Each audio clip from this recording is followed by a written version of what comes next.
अस्सलाम वालेकुम dear students. उम्मीद करता हूँ आप लोग खैरियत से होंगे।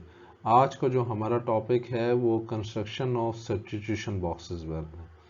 There are what various methods are available in literature so far for the construction of non-linear confusion component of blocks here, and namely we call it as a S box.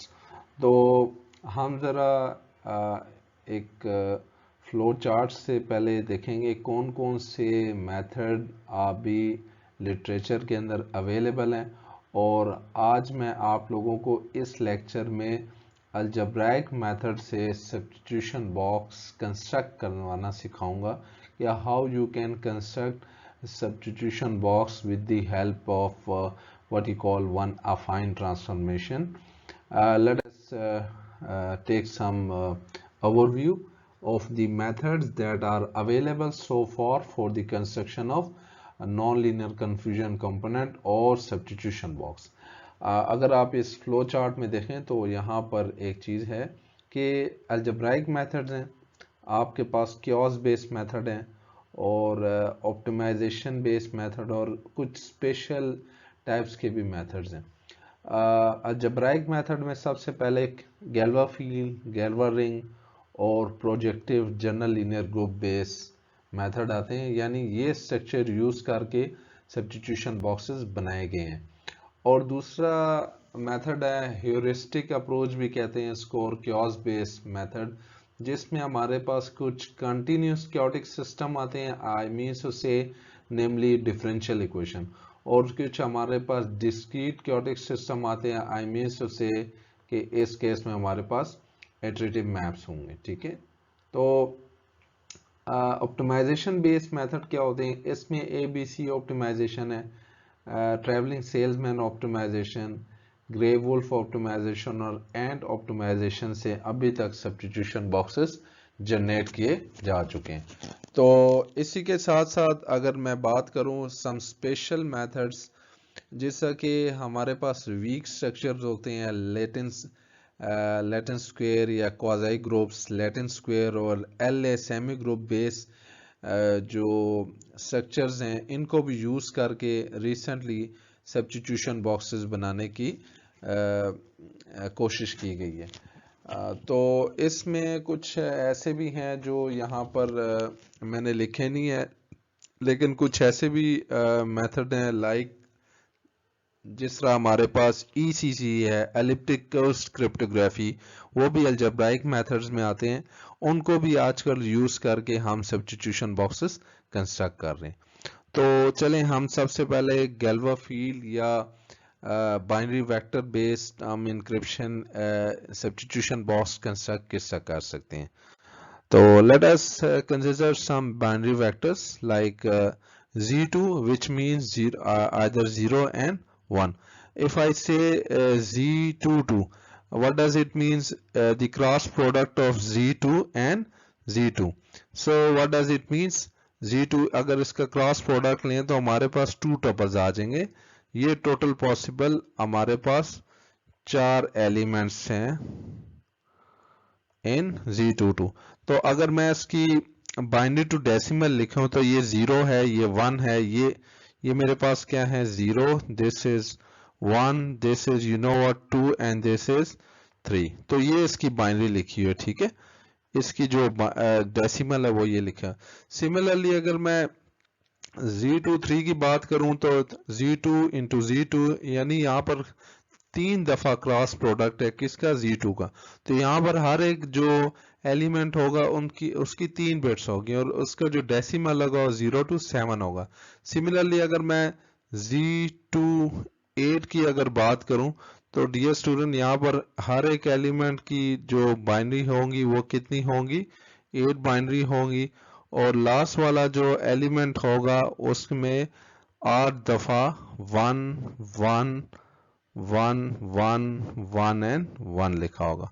और अगर मैं इसको कन्वर्ट कर लूं decimal to binary तो dear student ये मेरे पास 0 है, ये 1 होगा, 2 अप टू सो ऑन 255 होगा. ठीक है जी.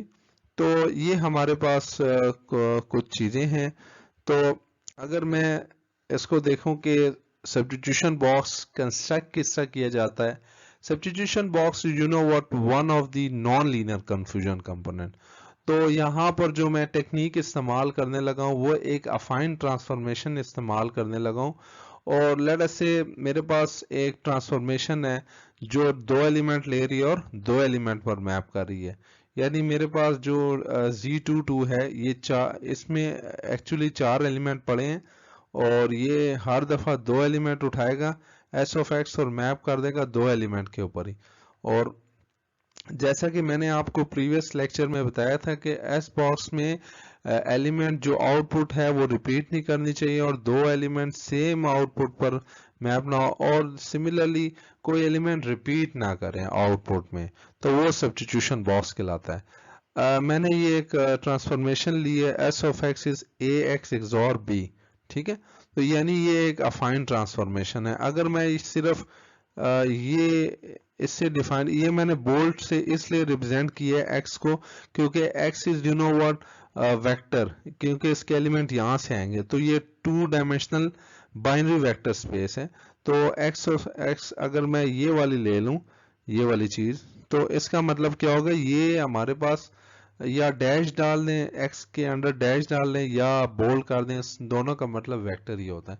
अगर मैं यहाँ तक सिर्फ ले लूं तो इसमें नुकसान ये होगा, अगर मैं इससे लीनियरिटी प्रॉपर्टी की अगर बात करूं, यानी जहां जहां पर एक्स नजर आ रहे हैं वहां एक्स प्लस वाई ऐड कर दूं, अगर ए ऑपरेट करें इसके ऊपर, ये क्या आ जाएगा, A of X plus A of Y, ठीक है।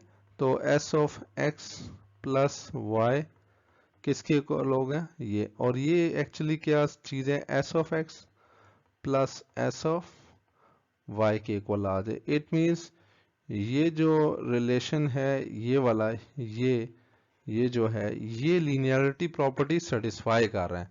लेकिन अगर आप इसकी बात करें, इस वाले की, अगर यहाँ पर अगर आप इसकी जगह पर एक्स एंड वाई प्लेस करें तो A X plus Y XOR with B, ठीक है जी। तो A X XOR A Y, ठीक है जी। और ये क्या आ जाएगा हमारे पास, एक्सॉर होगा यहाँ पर, अगर आप इसको एक्सॉर कर दें, ठीक है, तो मेरे पास यहाँ पर प्लस एक्सॉर बी, तो एक बी है, तो या तो ये ए बी के साथ होगा या ए वाई के साथ होगा, ठीक है। अब यहाँ पर एक बी रह गया, ये चीज तो मेरे पास वो बन जाएगी, एस ऑफ एक्स बन जाएगा, लेकिन एक्सॉर एस ऑफ वाई नहीं बनेगा क्योंकि यहाँ पर बी मिसिंग है हमारे पास। अगर यहाँ बी होगा, एक्सॉर करके अगर बी प्रेजेंट होता तो हम कहते हैं एस ऑफ वाई लिख सकते हैं, यू हम S of X XOR Y लिखते हैं और ये हम कहते हैं लीनियर है। लेकिन इस केस में तो बी है ही नहीं यहाँ पर, इसलिए हमारे पास ये जो ट्रांसफॉर्मेशन है which is we call it as a affine transformation, this is always a non-linear transformation.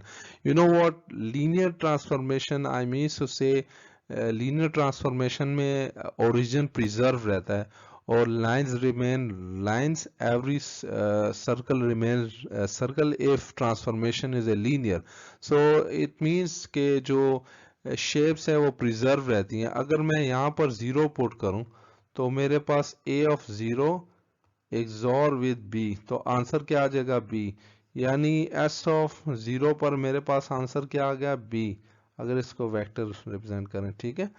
तो ये बी आ गया, तो इट मींस 0 0 पर मैप नहीं हुआ बल्कि 0 बी पर मैप हो गया। इस अफाइन के केस में ओरिजिन प्रिजर्व नहीं रहता। ओरिजिन प्रिजर्वेशन से मेरी मुराद है अगर एस ऑफ 0 अगर 0 के इक्वल आ जाए तो इट मींस ये ओरिजिन प्रिजर्व होता है लीनियर के केस में। अगर आप ये वाली ट्रांसफॉर्मेशन की बात करें एस ऑफ एक्स में, ये वाली a इंटू एक्स की बात करें, यहाँ पर अगर आप 0 पुट करते हैं 0 वेक्टर, तो a इंटू 0 वेक्टर मल्टीप्लाई होगा तो 0 ही आ जाएगा। इट मीन्स इस केस में तो ये ठीक है, 0 इज मैप ऑन 0 इस केस में, लेकिन इस केस में ये चीज ट्रू नहीं है, यानी ओरिजिन प्रिजर्व नहीं रहता। लेकिन इस ये वाली जो ट्रांसफॉर्मेशन है a इंटू एक्स, उसके लिए ओरिजिन प्रिजर्व रह जाता है। तो so this is a linear, you can not use this expression to construct our non-linear confusion component. So let us make our substitution box. So you know what, यहाँ पर जो a है ये हमने एक ऐसा मैट्रिक्स लेना है जिसका डिटरमिनेंट नॉन जीरो, क्योंकि हम Z2 की बाइनरी की बात कर रहे हैं तो इट मींस इसका डिटरमिनेंट इक्वल टू 1 होगा, जीरो नहीं होना चाहिए। बाइनरी में दो ही पॉसिबिलिटीज होती हैं, या तो जीरो या 1, लेकिन यहाँ पर b, अब a तो हम ये उठा लेंगे जिसके एलिमेंट Z2 में से होंगे, और b हमने ये वाला वेक्टर उठा लिया। अब a और b आपने ऐसे उठाने हैं कि जब भी मैं इनपुट पास करूं उसके जो करस्पॉन्डिंग आउटपुट आई वो रिपीट नहीं करनी चाहिए। a और b के ऊपर ये कंडीशन मस्ट है। तो चलें हम जरा इस पे पास करते हैं। पहला एलिमेंट 0 पास करते हैं। Z22 के अंदर 0 का क्या मतलब है, 2 टपल यानी 0 0, ये उसकी डेसिमल लिखा हुआ है, ये उसकी बाइनरी लिखी है एस ऑफ 0 0। तो यहाँ पर जहां पर आप x की जगह पर 0 0 पुट करेंगे, यहाँ इस एक्सप्रेशन में वो पुट करना है। यहाँ पर इनपुट क्या है 0 0, तो यही इनपुट इधर x की जगह पर आ जाएगी 0 0। a और b, ये b और ये a फिक्स होंगे और x एलिमेंट वेरी करेंगे, यानी ये एलिमेंट तमाम। और Z22 के अंदर एलिमेंट किस तरह के होते हैं, 0 0 0 1 1 0 एंड 1 1। आप बारी बारी इस एक्सप्रेशन से ये तमाम के तमाम एलिमेंट पास करेंगे टपल की शेप में। तो ये जब आप मल्टीप्लाई करेंगे और ये इसके साथ ऐड करेंगे तो पहला 0 0 किस पर मैप हो गया, यानी 0 0 जब s इसके ऊपर ऑपरेट हुआ तो आंसर क्या आ गया 1 1। ठीक है जी। सिमिलरली हमने ये वाला अब एलिमेंट पास करना है इस एक्सप्रेशन से, इस वाली एक्सप्रेशन से। ठीक है, अगर आप देखें तो 1 का क्या मतलब है 0 1, यानी Z22 का एलिमेंट 0 1 2 3 होते हैं। तो इसका क्या मतलब है 0 0 0 1 1 0 एंड 1 1। तो 1 का मतलब क्या होता है, ये वाला एलिमेंट आप पास करना है 0 1, यहाँ पर लिखेंगे इस एक्सप्रेशन में। a यही रहेगा मैट्रिक्स, b भी यही रहेगा, ये पास करेंगे तो ये 0 0 आंसर आ जाएगा। इट मीन्स 0 1 मैप हो गया 0 0 पर और 0 0 मैप हो गया 1 1 पर। सिमिलरली डियर स्टूडेंट्स, अगर आप 2 की बात करें तो यानी 2 की बाइनरी क्या है 1 0। एस ऑफ 1 0 का मतलब है 1 ये a मैट्रिक्स है, इस x को मल्टीप्लाई करना है a मैट्रिक्स के साथ और इसमें b ऐड कर देना है। b क्या था 1 1, तो आंसर ये आ गया। सिमिलरली आप 3 पास करेंगे, 3 की बाइनरी क्या है 1 1, इसको कॉलम वेक्टर की फॉर्म में लिखेंगे तो यहाँ इस कॉलम वेक्टर को मल्टीप्लाई करेंगे और ये आंसर आ जाएगा फाइनल। तो अगर आप देखें तो 0 0 किस पर मैप हो गया 1 1 पर, 0 1 किस पर मैप हो गया 0 0 पर, 1 1 0 यानी 1 0, ये वाला अगर आप देखें यहाँ पर ये वाली जो चीज़ है ये 1 0, यानी 1 0 किस पर मैप हो गया 0 1 पर, यानी अगर आप यहाँ देखें 1 0 इज मैप ऑन 0 1। ठीक है, और 1 1 किस पर मैप हो गया 1 0 पर, 1 1 मैप हो गया 1 0 पर। आप देखें इनपुट और आउटपुट रिपीट नहीं कर रही, इनपुट और आउटपुट जो है वो रिपीट नहीं कर रही, हर एक इनपुट के करस्पॉन्डिंग आउटपुट रिपीट नहीं कर रही। तो ये हमारा एक सब्स्टिट्यूशन बॉक्स है, ये हमने 1 डायमेंशनल अरे में लिखा है और इसको वर्टिकली लिखा है, और इसको अगर हम 2 डायमेंशनल अरे में लिखना चाहें तो ये 0 0 0 0 रो, यानी ये फर्स्ट एलिमेंट रो को रिप्रेजेंट कर रहा है, दूसरा कॉलम को, 0 रो 0 कॉलम, आंसर क्या है 1 1, तो मैंने इसको इधर प्लेस कर दी। सिमिलरली 0 रो यानी 0 रो फर्स्ट कॉलम, ठीक है फर्स्ट कॉलम, तो आंसर क्या है 0 0, उसको मैंने इधर प्लेस कर लिया। Similarly first row 0 column, first row, ठीक है, अगर आप यहाँ पर देख लें फर्स्ट रो, रुके मैं जरा इसको ना, अगर आप यहाँ पर देख लें फर्स्ट रो 0 कॉलम, यानी फर्स्ट रो 0 कॉलम, तो आंसर आउटपुट क्या है इसकी 0 1 और ये 0 1, ठीक है। Similarly first row first column, यानी first row first column, first row first column, answer result क्या है 1 0। तो यूं हम 2 डायमेंशनल अरे में भी इसको लिख सकते हैं, ठीक है जी। Let us consider another substitution box, our Z24, यानी इसके 4 होंगे इसके एलिमेंट 0 1 में से, लेकिन ये 4 टपल में लिखे होंगे, और 4 टपल में टोटल पॉसिबल एलिमेंट कितने हैं, 2 पावर 4 होते हैं, यानी 16 होते हैं। अगर मैं Z24 की बात करूं तो इसमें हर एक एलिमेंट 4 बिट्स पे लिखा होगा, और 0 0 0 0 1 0 0 1 0 और आखिरी एलिमेंट 4 टाइम 1 होगा। यानी इसकी अगर मैं बाइनरी लिखूं तो ये मेरे पास 0 है, ये 1 है, ये 2 है, एंड सो ऑन, और ये लास्ट वन जो है ये बेसिकली 15 लिखा हुआ है। तो Z24 की डेसिमल रिप्रेजेंटेशन 0 से 15 तक है, ठीक है। तो हम इसको अगेन डिफाइन करते हैं अफाइन ट्रांसफॉर्मेशन से, और यहाँ पर जो मैट्रिक्स का ऑर्डर होगा वो मेरे पास, क्योंकि एस कहाँ से कहाँ पर रेंज कर रहा है, Z24 से Z24 पर, तो ये जो 4 to 4 हमारे पास इसका ऑर्डर होगा, तो एक ऑर्डर 4 by 4 होगा, और ये जो x है इसका ऑर्डर, ये कॉलम वेक्टर होगा, ये 4 क्रॉस 1 का होगा, और b का भी जो ऑर्डर होगा वो 4 क्रॉस 1 का होगा। तो जब हम 4 by 4 की मैट्रिक्स को इस x 4 क्रॉस 1 के साथ मल्टीप्लाई करेंगे तो हमारे पास जो नेट रिजल्ट आएगा वो अगेन आ जाएगा इनका 4 क्रॉस 1 में, तभी उसको ऐड कर पाएंगे column vector b which is 4 cross 1 this vector, ठीक है। तो रिजल्ट हमारे पास अगेन 4 क्रॉस 1 में आ जाएगा, और 4 क्रॉस 1 में जब आएगा तो वो इस 4 डायमेंशनल बाइनरी वेक्टर स्पेस में चला जाएगा, ठीक है।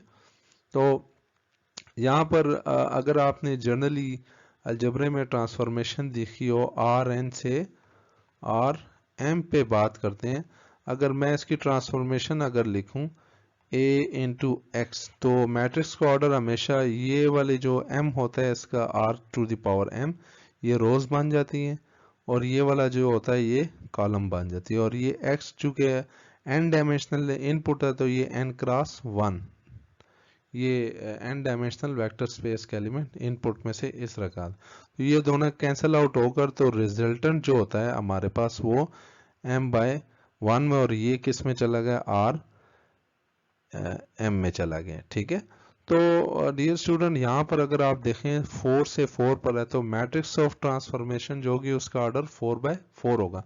अगर ये मैट्रिक्स मेरे पास अगर Z24 से Z23 पर होती तो मैट्रिक्स का ऑर्डर यहाँ पर 3 by 4 होता, ठीक है। तो ये हमारे पास अलजबरे में ये चीज़ें हम काफ़ी डिटेल के साथ पढ़ते हैं। Anyhow, so I just take one matrix of 4 by 4 whose determinant is 1, क्योंकि हम बाइनरी में कर रहे हैं इसका डिटरमिनेंट 1 होगा, और हमने a और b ऐसा लेना है, ये वाला जो a है और b है ऐसा लेना है, जब हम Z24 के हर एक एलिमेंट को इसके साथ मल्टीप्लाई करके पास करेंगे तो एलिमेंट हमारे पास जो आउटपुट आएगी it must be distinct out, ठीक है। तो ये वो मैंने a उठाया और ये b मैंने उठाया, ठीक है। तो अब मैं बारी बारी सारे एलिमेंट पास करूंगा, यानी अगर मैं एक के लिए आपको करवाऊं तो पहला एलिमेंट क्या है, ये था, ठीक है। इससे मैंने अगर ये a इंटू एक्स से पास किया था तो a 4 by 4 की मैट्रिक्स है, तो x मेरे पास क्या है, ये इनपुट है, ठीक है। इसको मैंने इधर लिख दिए ये, और ये कॉलम वेक्टर b है जिसको मैंने सपोज किया था, तो इसके साथ जब मल्टीप्लाई करेंगे तो रिजल्टेंट ये आ गया। तो ये पहली दो रोज क्या बताती हैं, ये दो रोज कॉलम बताती हैं, और ये दो रोज ये पहली दो रोज रो बताती हैं, रो इंडेक्सिंग, और आखिरी दो बिट्स जो होती हैं वो कॉलम इंडेक्सिंग बताती हैं, और यानी 0 0 रो 0 0 कॉलम, तो रिजल्ट क्या है 1001, तो ये वाला रिजल्ट आया 1001। सिमिलरली अच्छा, तो प्रीवियस अगर आप स्लाइड देखें उसमें हमने 0 को पास किया इस अफाइन ट्रांसफॉर्मेशन से, तो यहाँ पर मैं 1 को पास कर रहा हूँ, 1 से मेरी मुराद इसकी बाइनरी है 4 में 4 बिट्स में, तो ये इसको जब मैं इस अफाइन ट्रांसफॉर्मेशन से पास करूँगा, ये मेरे पास क्या है, a लिखा हुआ है, a लिखा हुआ है, ये x लिखा हुआ है, और ये मेरे पास b है। जब इससे पास करूंगा इसको मल्टीप्लाई, यानी x क्या है मेरे पास, ये बाइनरी ये वाली है, ठीक है, ये वाली। तो इसको जब मैंने पास किया तमाम इस ax से मल्टीप्लाई करूंगा तो ये 4x1 का कॉलम वेक्टर आ जाएगा विच इज दिस वन, और b के अंदर ऐड करूंगा XOR करूंगा तो मेरे पास रिजल्ट ये आ जाएगा, यानी 0001 मैप हो गया 101100। सिमिलरली 0010, यानी इससे जब पास करूंगा तो ये मैप हो जाएगा 1010 के ऊपर, ठीक है। तो सिमिलरली अगर हम इसको 2 डायमेंशनल उसमें देखें, टेबल की फॉर्म में देखें डियर स्टूडेंट्स, तो 00 मैप हो गया किस पर, 0 रो 0, ये दो जो वो हैं, पहली दो जो एलिमेंट होंगे ये रो रिप्रेजेंट कर रहे हैं और आखिरी दो कॉलम। सिमिलरली यहाँ पर भी पहले दो रोज और आखिरी दो कॉलम। अगर आप देखें 00 इसके लिए अगर आप देखें 00 रो 10 कॉलम, यानी 00 रो 10 कॉलम ये है, तो इसका आउटपुट क्या रहा मेरे पास 0100 0100। सिमिलरली अगर आप देखें 00 row 10 column 00 row 00 row 10 column, तो रिजल्ट क्या आ गया 1010। This is 1010। तो this is what S box that take 4 bits and map on 4 bits output. तो यहाँ पर ये जो ब्लू से मैंने रिप्रेजेंट किए इनपुट है और ये जो येलो से मैंने रिप्रेजेंट की हुई है ये आउटपुट है। तो इसमें आप देखेंगे आउटपुट में तमाम के तमाम ये जो आउटपुट होंगे ये डिस्टिंक्ट होंगी, रिपीटिशन इसमें नहीं है, यानी इसमें Z24 के तमाम एलिमेंट आएंगे और इनमें रिपीटिशन नहीं है, ठीक है। क्योंकि ये स्ट्रेट एस बॉक्स है, स्ट्रेट एस बॉक्स में नंबर ऑफ इनपुट और आउटपुट बराबर होते हैं, क्योंकि यहाँ पर क्या थे स्ट्रेट एस बॉक्स 4 से Z24 के ऊपर है, ठीक है। तो ये एक स्ट्रेट एस बॉक्स है। तो अब क्वेश्चन ये राइज होता है, जो हमारे पास ये अफाइन ट्रांसफॉर्मेशन में जो मैट्रिक्स था A, जिसका डिटर्मिनेंट हमारे पास नॉन जीरो था, तो ये हम कितने ऐसे डिटर्मिनेंट बना सकते हैं, नॉन सिंगुलर मैट्रिसेस हम बना सकते हैं। तो इसके लिए हमें जनरल लीनियर ग्रुप के बारे में थोड़ा डिस्कस करना पड़ेगा। जनरल लीनियर ग्रुप ऐसी मैट्रिसेस होती हैं जिनका डिटर्मिनेंट नॉन जीरो होता है। अगर मैं जनरल लीनियर मैट्रिसेस को इस तरह लिखते हैं, इसके सेट को general linear group of order n over set of real number, ऐसी मैट्रिसेस वो तमाम मैट्रिसेस स्क्वायर मैट्रिसेस जिनका डिटरमिनेंट नॉन जीरो, तो वो इस सेट जनरल लीनियर ग्रुप या जनरल लीनियर मैट्रिसेस में चले जाते हैं। तो इसका एक और भी है, अगर लेट अस से मैं A बिलोंग कर रहा हूँ GL22 से ओवर R, तो इसको अगर मैं एक एलिमेंट ले एज अ मैट्रिक्स ले लूँ 2x2 का, तो इसका डिटरमिनेंट -1 है। तो ये किससे बिलोंग करेगा GL22 से, ठीक है, GL22 से। अगर मैं एक स्पेशल लीनियर ग्रुप की बात करूं जिसमें डिटरमिनेंट क्या होता है 1 होता है, ठीक है, तो SLN general linear matrices of square matrices, set of square matrices, वो डिटरमिनेंट इज 1। तो ये स्पेशल लीनियर ग्रुप की मैं बात कर रहा हूँ, वो तमाम मैट्रिसेस जिनका डिटरमिनेंट 1 होगा तो वो किस में चले जाएंगे, SL में चले जाएंगे। तो SL is the what subset of GL, या SL is the sub group of GL। तो अगर मैं SL की बात करूं तो इसमें अगर मैंने एक मैट्रिक्स उठाया तो ये इसका डिटरमिनेंट 1 है, तो ये A कहाँ से बिलोंग करेगा, ये वाला जो A है इससे बिलोंग करेगा। अब डियर स्टूडेंट, हमारा जो जितना भी अभी तक हमने क्रिप्टोग्राफिक बुलियन फंक्शंस की बात कर रहे हैं, तो हमारे पास ये जो बेस फील्ड होगी ये हमारे पास रियल नहीं होगी बल्कि Z2 में से बिलोंग करेगी, यानी जो हमारी बेस फील्ड होगी वो बाइनरी होगी, ठीक है। या तो मेरे पास यहाँ पर जो मैट्रिसेस थी वो कितनी आ गई, when I call it as a when n is 2 and q is 2। तो इस केस में मेरे पास जो टोटल मैट्रिसेस हैं वो 6 आ गई, और ये general linear group of 2x2 matrices के अंदर टोटल वो 6 मैट्रिसेस आ गई जिनका डिटरमिनेंट नॉन ज़ीरो है। तो ये 6 की 6 मैट्रिसेस हमने जो ट्रांसफॉर्मेशन लिखी थी 2x2 के एस बॉक्स के लिए Z22 से Z22 के पर, तो उसके लिए हम ये 6 के 6 मैट्रिसेस इस्तेमाल कर सकते हैं, लेकिन प्रोवाइडेड दैट आप ऐसा बी सेलेक्ट करें जिन पर जो उसकी जो आउटपुट है वो डिस्टिंक्ट आनी चाहिए, रिपीट नहीं होनी चाहिए। तो this is one of the question that arises how many what you call the matrices you can generate. अगर मैं n2 हो यानी 2x2 की मैट्रिसेस है और G3, तो मेरे पास कितनी मैट्रिसेस बनेंगी इस केस में? General linear group of 2x2 matrices और Z3 48 मैट्रिसेस बनेंगी, यानी वो 48 मैट्रिसेस जिनका डिटरमिनेंट नॉन ज़ीरो होगा। नॉन ज़ीरो का मतलब है Z3 के अंदर मेरे पास 0 आ सकता है, 1 आ सकता है, 2 आ सकते हैं, यानी 0 तो आ ही नहीं सकता क्योंकि GL2 के अंदर है, हम जो जनरल लीनियर के बाद 0 तो आ ही नहीं सकता। दूसरी पॉसिबिलिटी 1 है या 2 है, ठीक है। तो वो कितनी 2x2 की मैट्रिसेस हैं? वो 48 हैं। तो वो 48 बनती किस तरह है? ये वो मेरे पास 48 मैट्रिसेस हैं जिनका डिटरमिनेंट नॉन ज़ीरो होगा। ये 48 मैट्रिसेस हैं, और ये किसको रिप्रेजेंट कर रही है? ये बेसिकली इसको रिप्रेजेंट कर रही है, यानी GL2 Z3 को रिप्रेजेंट कर रही है। अगर मैं इसको सब सेट में लिखूं तो ये तमाम की तमाम मैट्रिसेस आ जाएंगे इसमें। सिमिलरली डियर स्टूडेंट, अगर मैं स्पेशल लीनियर ग्रुप की बात करूं तो ये स्पेशल लीनियर ग्रुप का ऑर्डर जो होता है, जनरल लीनियर ग्रुप के ऑर्डर को अगर हम डिवाइड करें Q-1 से, तो ये हमारे पास बन जाता है स्पेशल लीनियर ग्रुप का ऑर्डर। तो अगर मैं बात करूं again when n is 2 and q is 2, यानी 2x2 की मैट्रिसेस हैं और बाइनरी मैट्रिसेस हैं, तो कितनी आएंगी? इस केस में भी हमारे पास 6 ही आएंगी, ठीक है। ये 6 की 6 बन जाएंगी, क्योंकि जनरल लीनियर ग्रुप और स्पेशल लीनियर ग्रुप बराबर होता है व्हेन q is 2, ठीक है, व्हेन q is 2।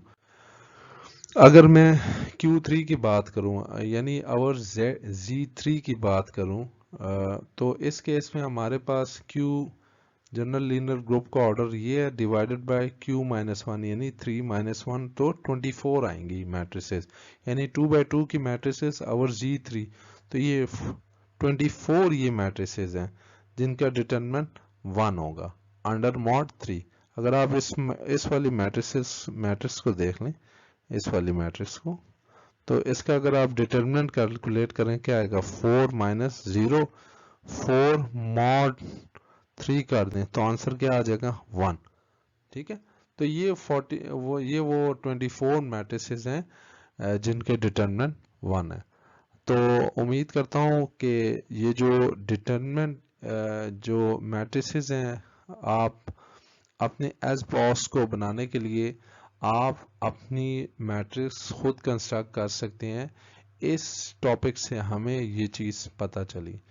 उम्मीद करता हूँ आज का लेक्चर आपके लिए काफ़ी मुफीद होगा। टिल देन, अल्लाह हाफिज़, मे अल्लाह ब्लेस यू ऑल।